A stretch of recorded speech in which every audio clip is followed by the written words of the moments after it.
kalimtare. Të nderuar besimtar, njëra nga qëllimet më madhore, më të rëndësishme të adhurimeve në Islam është që njeriu të arrijë dimensionin e falënderimit ndaj mirësive të pafundme që Zoti i gjithësisë i jep njeriu në këtë botë të përkohshme. Burimi i çdo të mire që vjen në jetën tonë padyshim është në saj të mëshirës së Zotit të gjithësisë. Ai është dhuruesi i madh. Ai ka në dorë çdo gjë dhe ai ka falur njeriu të jetën, i ka falë familjen, shëndetin, sigurinë për të jetuar, sigurinë për të adhuruar Allahun Azza wa Jall. I ka dhënë fëmijë, na ka dhënë prindër, na ka dhënë farefis, na ka dhënë një shtëpi ku ne të strehohemi. Mirësitë e Zotit të gjithësisë janë të shumta. Dhe Zoti i gjithësisë her pas here e fton njeriu në Kur'anin famlar na tregon që njeriu duhet të jetë mirënjohës ndaj mirësive të Allahut Azza wa Jall. Wa ataakum min kulli ma sa'altumuh. Dhe ai në të vërtetë ju ka dhënë çdo gjë që ju i keni kërkuar Zotit tuaj, Allahut Azza wa Jall. Wa in ta'uddu ni'matallahi la tuhsuha. Innal insana la zalumun kafar. Dhe nëse ju do të përpiqeni për të numëruar mirësitë që ju ka dhënë Zoti i gjithësisë, ato janë aq shumëta sa që nuk do t'i numëroni dot. Në të vërtetë njeriu me sjelljen e tij, me arrogancën e tij, është njëri që i bën padrejti vetes dhe është njëri që është një qenie që tregohet mos mirënjohëse ndaj mirësive që i ka dhënë Zoti i gjithësisë. Mos thuaj që unë këtë gjë e kam arritur fal zotësisë time. Mos thuaj që unë këtë pasuri e kam arritur sepse jam i Zotit në biznesin që unë kam ndër vite. Mos thuaj që unë kam këtë dhe kam atë fal aftësive të mia, por falenderoje Zotin. Tregohu i nënshtruar, tregohu mirënjohës për mirësitë që t'i ka dhënë Zoti, në të shkuarën që t'i jep në të tashmen dhe padyshim që do t'i jap në vazhdim deri në momentin që ne do të jetojmë në këtë botë përkohshme. Prandaj me gjuhën e falënderimit dhe me gjuhën e zemrës ta falenderosh Zotin e gjithësisë për çdo mirësi që na i ka dhënë dhe do të na jap gjatë gjithë jetës tonë dhe thuash elhamdulillah. O Zot, ty të takon falënderimin që më ke mësuar gjithë këto mirësi që unë i di, dhe sa mirësi ka o Zot që ti na jep dhe ne nuk i dim dhe ndoshta nuk ja dim vlerën. Prandaj o Zot, ty të takon falënderimi për çdo gjë, për çdo të mirë që vjen në jetën tonë dhe o Zot, të kërkojmë falje për gabimet, për të këqijat që na ndodh jetë, sepse ato janë fal neglizhencës tonë, fal gabimeve, gjunaheve tona që ne të harrojmë ty, harrojmë madhështinë tënde dhe bim pre e egos tonë dhe e djallit mallkuar dhe bëjmë gabime në mëkate dhe o Zot na fal dhe falënderimi takon vetëm ty o Zot për çdo të mirë që ne kemi në jetën tonë të përditshme, duhet të jetë gjendja e çdo besimtari. Jemi në muajin e begat të Ramazanit, që vetëm çdo ditë që kalon po e afrohemi fundit, dita e 16 e agjërimit. Më shumë se gjysma ka përfunduar. Zotin e gjithësisë e falenderojmë pamas që na mundsoi deri sot të arrijmë të agjërojmë këtë muaj të begat deri në këtë momente që ne po flasim. Mirësia më e madhe që ka njeriu në këtë botë, aq më tepër me dinamikën e jetës në kohën moderne që po jetojmë, ku materializmi, egoizmi i njeriu dhe i shoqërisë ka arritur kulmin, ku njeriu ka harruar vetveten, ka harruar prindit, ka harruar familjen, farefisin, shoqërinë, çdo gjë, dhe për të ekziston vetëm një njeri dhe ai është unë. Prandaj falënderimi na mëson njëkohësisht që ne të mos jemi egoist, të shkëputemi nga materializmi dhe të kuptojmë që çdo mirësi na e ka dhënë Zoti i gjithësisë. Dhe ai mund të na marrë në çdo moment, prandaj duhet të jemi falënderues të shumt për mirësitë që na i ka dhënë Zoti i gjithësisë tek fëmijët, tek familja, bashkëshorta, shëndeti, shtëpia, ushqimi që ne e konsumojmë çdo ditë. Në këtë muaj të begat, kur ne kemi dhënë përparësi shpirtërorës dhe kemi mposhtur materialen, i kemi dhënë ushqimin e duhur shpirtit ton, egos ton, dhe ajo është padyshim adhurimi dhe nënshtrimi i Zotit të gjithësisë. Dhe kur ushqehet shpirti, ai kontrollon të gjitha gjymtyrët e njeriu. Dhe kur njeriu i jep përparësi materiales, dëshirave të tij personale, epshit të tij, pasioneve të tij, atëherë të gjithë gjymtyrët e tij e kontrollojnë gjën më shtrenjtë që është shpirti, zemra e njeriu, dhe njeriu është i kontrolluar nga materialja.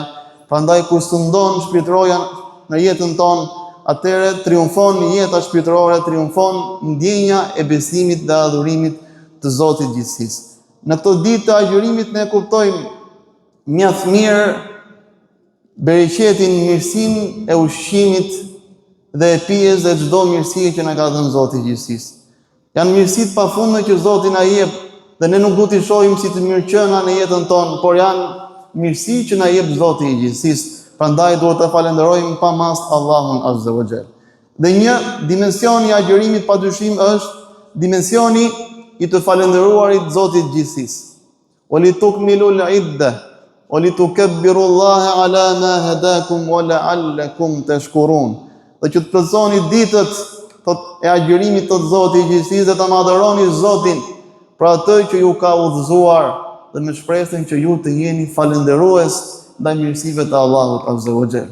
Dhe mirësia më e madhe gjithë secilit për nesh është që jemi besimtarë, që e njohim Zotin e gjithësisë, që e çojmë kokën sejshë dhe kemi ardhur sot në këtë xhami vetëm për të adhuruar Zotin e gjithësisë, vetëm për t'i dhënë atë ndjenjën e ëmbël në shpirtin tonë, që ndjenja kur ne e adhurojmë Zotin e gjithësisë, bëjmë një punë të mirë dhe ndjehemi mirë me veten tonë, dhe padyshim është ndjenja e besimit që gjithë secili ka ardhur sot në këtë xhami të nderuar besimtar. In takfuru fa inna Allaha ghaniyun ankum. Nëse ju e mohoni Zotin tuaj dhe jeni mosmirnjohës, ai nuk ka nevojë për ju, thot Zoti i gjithësisë. Wala yarda li ibadihi al-kufr. Por ai nuk lumturohet kur njerëzit e mohojnë atë dhe janë mosmirnjohës me mirësitë që i jep Zoti i gjithësisë. Ai do që njeriu të pendohet dhe të kthehet tek Zoti i gjithësisë, sepse ai është i mëshirshëm dhe nuk do që ta dënojnë robin e tij. Wa in tashkuru yardahu lakum. Por nëse ju e falenderoni atë, jeni mirënjohës, atëherë ai është i kënaqur me ju, thot Zoti i gjithësisë. Wa sayajzillahu ash-shakirin. Zoti në të vërtetë do t'i shpërblejë ata që e falenderojnë pa mas Zotin e gjithësisë për çdo gjë që kanë arritur dhe kanë në jetën e tyre, dhe çdo gjë është fal atributit Zotit të gjithësisë, nuk është fal aftësive tona, çdo gjë që ne kemi në jetën tonë. Prandaj o Zot, ty të takon falënderimi, o Zot, ty të qofshin fal për çdo të mirë, për çdo begati që na i ka dhënë dhe na i jep. O laqad atayna Luqman al-hikma an ishkur lillah. Në të vërtetë ne Luqmanit i kishim dhënë urtësi të madhe, dhe këtë urtësi pse ja kishim dhënë? Ja kishim dhënë që ai të falënderonte Zotin e gjithësisë, sepse falënderimi, mirënjohja është një virtyt që e lartëson njeriu dhe e lartëson në grada të larta dhe i jep vlerë begative që ka njeriu në këtë botë. Ato përfitojnë një vlerë kur ti e falenderon Zotin e gjithësisë për mirësitë e pafundme që ai na jep në çdo moment, dhe ato begatohen kur ti thua me një fjalë elhamdulillah, që mbuhesh, ajo fjalë mbush hapësirën mes qiellit edhe tokës. Aq e madhe është fjala elhamdulillah, o Zot, ty të takon falënderimi për çdo të mirë që ne kemi. Po ja që shumica e njerëzve janë mosmirnjohës ndaj krijuesit të botëve, e harrojnë që Zoti ja ka dhënë të mira dhe mendojnë që këto mirësi që ne i kemi sigur i meritojmë, sigur duhet të jenë të mirëqëna në jetën tonë. Por ja që nuk është ashtu. Këto mirësi janë saj të mirësive që na jep Zoti i gjithësisë dhe nuk janë në saj që ne duhet të kemi të mirëqëna mirësitë që kemi në jetën tonë. Sa njerëz janë privuar nga ato mirësi që ne i kemi dhe ne nuk e falenderojmë Zotin e gjithësisë. Prandaj të ulim kokën dhe të falenderojmë Zotin e gjithësisë duke i thënë elhamdulillah, o Zot, ty të takon falënderimi për çdo gjë. Wa qalilun min ibadi ash-shakur. Dhe pak nga robërit e mi janë që më falenderojnë mua, thot Zoti i gjithësisë. Inna Allaha ladhu fadlin ala an-nasi walakinna akthara an-nasi la yashkurun. Në të vërtetë, padyshim që Zoti vetëm se jep mirësitë pafundme njerëzve, por shumica e njerëzve nuk e falenderojnë Allahun Azza wa Jall, thot Zoti i gjithësisë. Prandaj profeti ynë i nderuar lutej: Allahumma ja'alni laka shakkara. O Zot, më bëj falënderues ndaj teje për mirësitë që ti më jep pa mas, lutej profeti sallallahu alaihi wasallam. Dhe mirësitë nuk numërohen. Jeta, ajri, atmosfera, jeta që ne jetojmë, familja, fëmijët, shëndeti, gjymtyrët tonë, jeta jonë, trupi ynë, mënyra se si ne ushqehemi, se si pushojmë, çdo gjë janë mirësitë pafundme që Zoti i gjithësisë na i ka falë dhe ne duhet ta falenderojmë pa mas Zotin e botëve, Allahun Azza wa Jall. Prandaj agjërimi na mëson të njohim begatitë e të madhit të Allahut Azza wa Jall. Kur ne rrim pa ngrënë, pa ujë, kur rrim dhe privohemi nga shumë gjëra, kuptojmë vlerën dhe kjo na zgjon ndjenjën e mirënjohjes ndaj Allahut Azza wa Jall. Rruga e falëndrimit është rruga e shtimit të mirësive. Wala in shakartum la azidannakum. Nëse ju jeni mirënjohës ndaj mirësive të mia, unë padyshim që u ashtoj, thot Zoti i gjithësisë, por nëse ju i mohoni dhe jeni mos mirënjohës, atëherë dënimi im është i ashpër, është i dhimbshëm, thot Zoti i gjithësisë. Ajo që ka caktuar Zoti për gjithë secilin prej nesh nuk ka kush e shman. Të gjithë njerëzit të kthehen kundër asaj gjëje që Zoti e ka caktuar për ty, askush nuk e kthen dot pas. Askush nuk e ndalon dot, dhe askush nuk të ndihmon dot për një gjë që Zoti nuk e ka caktuar për ty. Prandaj profeti sallallahu alaihi wasallam tha: "Je i kënaqur me atë që Zoti ka caktuar për ty. Falenderoje Zotin e gjithësisë dhe ti do të jesh njeriu më i pasur në botë." Falenderoj Zotin për atë që ke, mos shiko atë që është mbi ty sipër teje në çdo aspekt, por shiko atë që është poshtë teje, thot profeti alayhis salam. Ti mund të jesh i varfër, mendojnë që ka njerëz më të pasur, por ka njerëz akoma më të varfër se ty. Ka njerëz që nuk kanë fëmijë, ka njerëz që nuk kanë gjymtyrët, ka njerëz që janë pa shtëpi, pa prindër, pa shumë mirësi që ti i ke. Ti sa e falenderon Zotin e gjithësisë kur e çel iftarin? A mendojnë që mund të ketë miliona njerëz që nuk kanë një kafshat? Mund të ketë mijëra dhe miliona njerëz që nuk kanë një glënd ujë që ne shpërdorojmë pa mas kur marrim abdes, kur pastrohemi në jetën tonë të përditshme. Ai falenderojmë Zotin e gjithësisë. Kto nuk janë mirësi që duhet të jenë të mirëqëna patjetër në jetën tonë, por janë begati të madhit Allahut xhella xhelalu. Prandaj duhet ta falenderojmë Zotin e gjithësisë dhe ndjenja e agjërimit i shton njeriu ndjenjën e mirënjohjes dhe e burimit begative që Zoti i gjithësisë aty ku e çel iftarin i privuar dhe sheh veten dhe kupton edhe gjendjen atij të varfrit, atij të vëbektit, e nis në bismillah dhe thua: "O Zot, elhamdulillah, o Zot, ty qofshin fal, ty takon falënderimi për këto mirësi." U lagën venat, o Zot. U lagën venat, u arrit shpërblimi me lejen e Allahut Azza wa Jall. E falenderon Zotin e gjithësisë. Iku etja, e falenderon Zotin e gjithësisë për këtë mirësi që të ka dhënë Zoti jon. Falënderimi ndaj Allahut Azza wa Jall duhet bërë edhe me gjendjen e zemrës, edhe me gjuhën tonë që ne falenderojmë Allahun Azza wa Jall, duke thënë elhamdulillah me zemrën tonë, por edhe me gjuhë duke shprehur vazhdimisht, duke falendëruar Allahun Azza wa Jall. Por një falënderim i veçantë është edhe falënderimi me vepra. Falënderimi që ti mirësitë që ti ka dhënë Zoti i gjithësisë ti përdorësh për të kënaqur Zotin e botëve dhe për të ndihmuar njerëzit në nevojë. Ty të ka dhënë Zoti mirësitë pafundme dhe këto mirësi ti duhet i përdorësh në rrugë të hajrit, në rrugë të mira, sepse ajo që ti posedon nuk është e jotja. Është një amanet që të është dhënë nga Zoti i gjithësisë dhe ti duhet ta përdorësh. Nisur që nga jeta jonë, që nga trupi ynë, që nga fëmijët tanë, që nga çdo gjë që ne kemi, ne i thjesht i përdorim, jemi përdorues të këtyre mirësive dhe pronari vërtet është Zoti i gjithësisë. Dhe ti duhet ta kthesh çdo gjë në aktivitet që ti të fitosh mirësitë pafundme kur ti të largohesh nga kjo botë e përkohshme dhe të jetë kapital për ty ditën kur gjithë njerëzit të braktisin dhe ti do të jesh vetëm për vetëm me veprat e tua, prandaj duhet falendëruar Zoti i gjithësisë. Agjërimi e bën njeriu të kuptojë se nuk është pronari, nuk është ai pronari begative, por vetëm njeriu është një rob i thjeshtë dhe një rob që ka nevojë për Allahun Azza wa Jall. Ne kur agjërojmë arrim të kuptojmë disi gjendjen e njerëzve të varfër që kanë nevojë për ushqim. Agjërimi e pastron njeriu nga ndjenja e egoizmit, e mëson që të ndajë begatit me tjerët, e forcon ndjenjën e solidaritetit me njerëzit në nevojë dhe shoqëria në këtë gjendje bëhet më e mëshirshme, bëhet më bujare, bëhet më solide dhe më e bukur. Ajo që vuan njerëzimi sot, njeriu sot vuan për dashuri për njëri tjetrin, për solidaritet për njëri tjetrin. Sot njeriu ka harruar njeriu, nuk ka më dashuri për njeriu.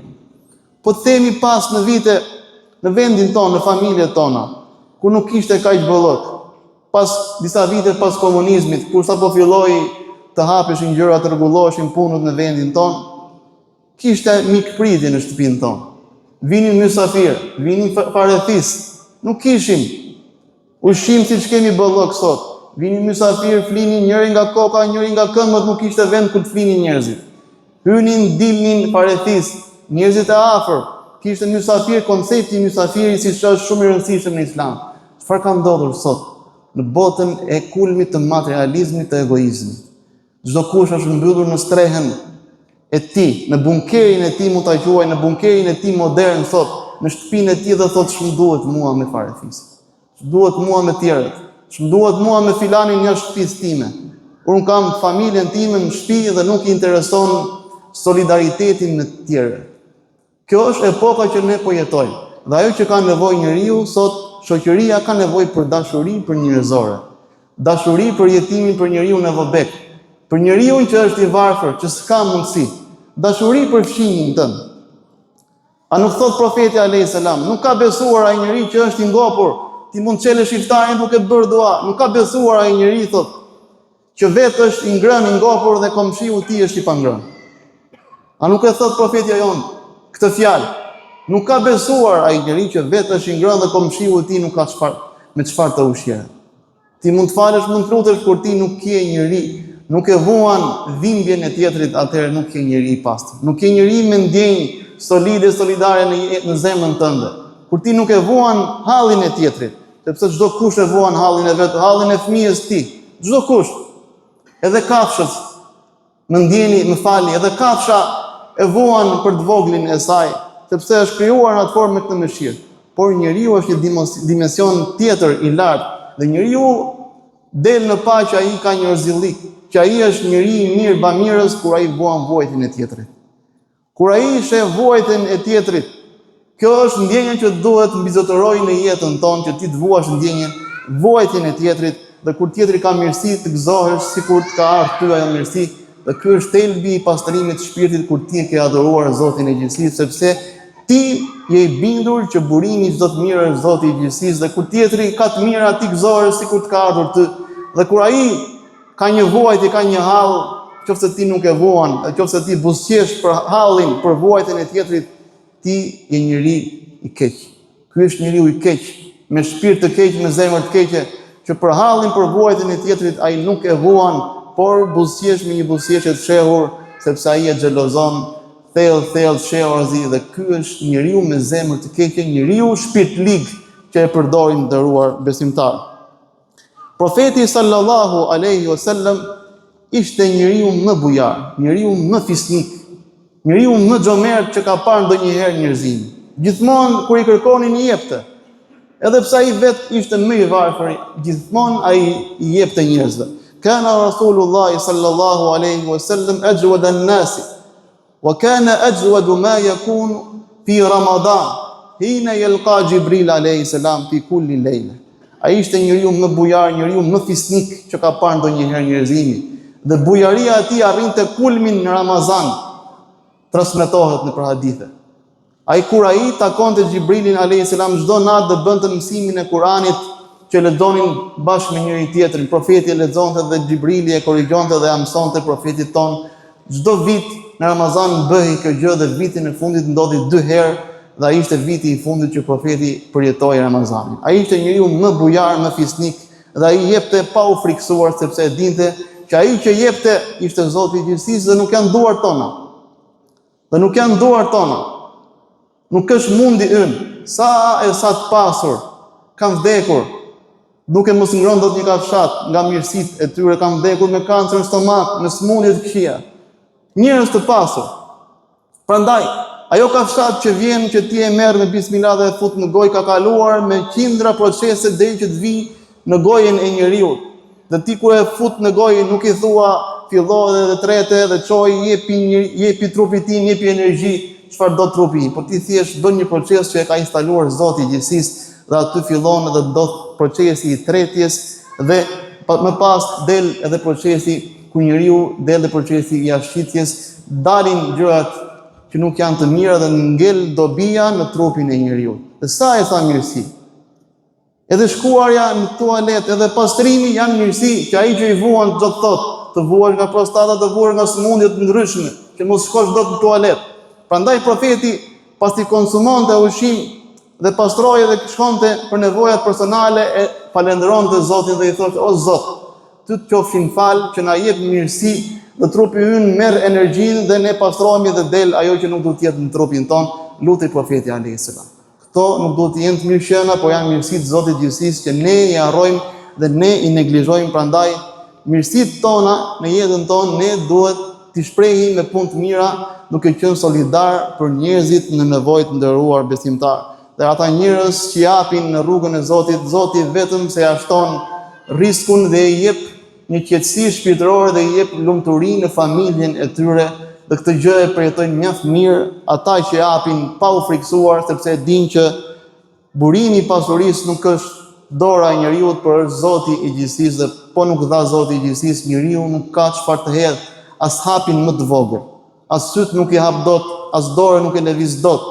Nervat që janë në trupin, sistemi neurologjik në trupin e njeriu, po nuk e kontrolloi Zoti, po nuk tha ai funksionon, asgjë nuk funksionon dhe njeriu është qenia shumë e dobët dhe ka nevojë për Zotin e gjithësisë. Prandaj njeriu nuk duhet harrojë çfarë është njeriu, origjina e tij dhe origjina që e pret në të ardhmen, që njeriu do të azgjësohet, do të largohet nga kjo botë e përkohshme. Transmetohet një ditë që profeti alayhis salam ishte aq bujar, sa të ishte mes dy kodrave dhe këto kodra ishin mbushur me dele. Dhe shkon dhe njëri dhe i thot: "Sa kopet të bukur paske", dhe i thot profetit alayhis salam. Dhe profeti alayhis salam thot: "A të pëlqejnë?" "Po", i thot, "janë të tua." Po si janë të mia? "Janë të tua të gjitha." I merr tufën që i jep profeti alayhis salam, shkon tek fisi i tij me vrap dhe thot: o njerëz, shkoni dhe takoni Muhamedit alayhis salam, sepse ai jep pa frikë, ai është profeti i Zotit, besojini atë, sepse nuk mund të jetë ndryshe që njëri të jap pa u friksuar në këtë gjendje. Ai jep pa u friksuar fare." Dhe tregon Enesi radhiyallahu anhu, shumë njerëz fillimisht e pranonin Islamin nga që profeti jepte shumë sadaka, çfarë kishte ai jepte. Dhe ata fillimisht e pranonin Islamin nga mirësitë që jepte profeti, por kur e njihnin profetin alayhis salam, ai bëhej njeriu më i dashur për ta dhe feja e Allahut bëhej më e dashur për ta. Të tillë ishin edhe sahabët e nderuar. Ebu Bekri radhiyallahu anhu, kur një ditë profeti i ftoi që të kontribonin dhe i tha Omerit radhiyallahu anhu bashkë me Ebu Bekrin: "O Omer, jep pjesën që kishte caktuar për sadaka dhe ai jep profetit ton alayhis salam." Dhe i thot Omerit: "Çfarë ke lënë për familjen?" Dhe ai thot: "Gjysmën e kam lënë për familjen pasurisë time dhe gjysmën po ta jap ty, o i dërguari i Allahut", i tha Omeri radhiyallahu anhu. Dhe kur shkon Ebu Bekri radhiyallahu anhu, i jep sadakan e tij dhe i thot profeti alayhis salam: "Çfarë ke lënë për familjen?" Thot: "I kam lënë Allahun dhe dërguarin e tij." Njeriu me një fizik shumë të dobët. Njeriu shumë i dobët ishte Ebu Bekri radhiyallahu anhu, po besimi i tij ishte jashtëzakonisht i madhështor. Vendosësh Ebu Bekrin në një anë peshorës dhe bashkë umetin në një anë tjetër peshorës, besimi i Ebu Bekrit peshon më shumë, ti thot profeti alayhis salam. "Çfarë i ke lënë familjes?" tha. "I kam lënë Allahun dhe dërguarin e tij." Gjithë pasurinë e dha. Pse e dha? Për ndihmuar fukarin, për ndihmuar jetimet, për bursa, për ashabu sufhe, për gjërat që kishte nevojë profeti alayhis salam për të lartësuar feja e Zotit, për të lartësuar e mira, dhe të gjithë kanë përgjegjësi që të kontribuojnë që të lartësohet mirësia, që është rruga e fesë së Zotit gjithësisë. Këtë bëri Ebu Bekri, tha: "I kam lënë Allahun dhe dërguarin e tij." Po ka gjë më madhështore ti lësh familjes, ti lësh mbështetjen Zotin e gjithësisë dhe dërguarin e tij, nuk ka pasuri më të madhe. Dhe ky ishte Ebu Bekri radhiyallahu anhu. Uthmani radhiyallahu anhu, kur muslimanët kishin nevojë për ujë, në Medinë bleu një puz që ishte me një çmim jashtëzakonisht shumë të lartë. E bleu nga një çifut dhe e lasti vakëv për mbar muslimanët Uthmani radhiyallahu anhu, dhe profeti tha: "Me këtë që bëre Osman sot, asnjë dëm nuk do të vijë në të ardhmen i tha profeti sallallahu alaihi wasallam. O ta mbyll me historinë ku Aliu radiallahu anhu bashkë me Fatimen në kohën e iftarit i shkon një njeri i varfër dhe ata kishin vetëm ushqimin e tyre të atij iftarit. Kur shkon ky njeri i varfër i thot dua diçka për të ngrënë për iftar dhe ata ushqimin që kishin i japin të varfrit dhe vetë vazhdojnë të agjërojnë me ujë, e çelin me ujë. Ditën tjetër shkon një njeri jetim, po i agjërueshëm dhe ushqimin që kishin përsëri ja japin jetimit që kërkoi ushqim nga ata dhe ditën e tretë shkoi një rob, një skllav dhe i tha dua të çel iftarin dhe nuk kam ushqim.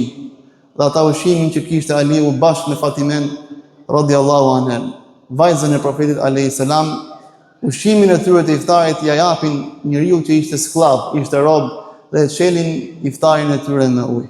Sepse ai që jep një agjëruesi, prandaj në këtë muaj do të garojmë duke shtruar iftare, duke bërë punë të mira, duke ndihmuar një jetim, duke ndihmuar një me sadaka një të varfër, duke qenë solidar, duke ndjerë këtë gjë me shpirt, duke falendëruar Zotin për mirësitë që na ka bërë dhe t'japim sadaka sa më shumë, kontribojmë, garojmë punë më të mira. Kjo është bukuria e Ramazanit. Të shtrosh iftare, të ulesh për iftare, të ndihmosh njerëzit në nevojë, të ndihmosh njerëzit jetim, të gjendesh pranë atyre, sepse po nuk patë kohë në këtë kohë të Ramazanit, kur do të kesh kohë të ndihmosh njerëzit në nevojë? Kur do të jesh gati që ti të japësh sadaka? Dhe për këtë ngjarje të Aliut radiallahu anhu zbret ajeti: "Wa yut'imuna at'ama ala hubbihi miskinan wa yatiman wa asira." Dhe ata ushqejnë njerëzit vetëm për dashurinë e Zotit gjithësisë, qoftë i varfër, qoftë jetim dhe qoftë edhe skllav. Dhe ky ishte ajeti që zbriti nga ndodhia që ndodhi me Aliun radiallahu anhu dhe Fatimen, vajzën e profetit radiallahu anha. "Innama nut'imukum liwajhillah, la nuridu minkum jazaan wala shukura."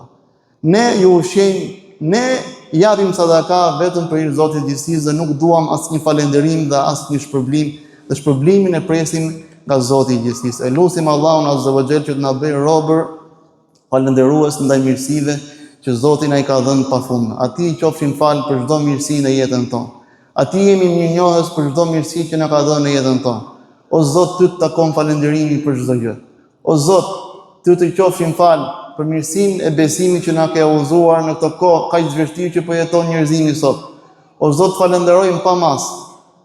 Të falenderojmë pafundësisht për mirësitë që ti na i ka dhënë pa numërta. Jeta jonë, prindrin tan, fëmijët tan na i ruaj o Zot, na jep shëndet, të sëmurët tan shëroj, të vdekurit tan që janë muslimanë o Zot mëshiroj. Fali atyre xhenetin. O Zot, na prano agjërimet tona, na prano punët e mira, na prano namazet e teravive, na prano lutjet tona të sinqerta. O Zot, na fal, na mëshiro dhe na vendos në xhenetin tënd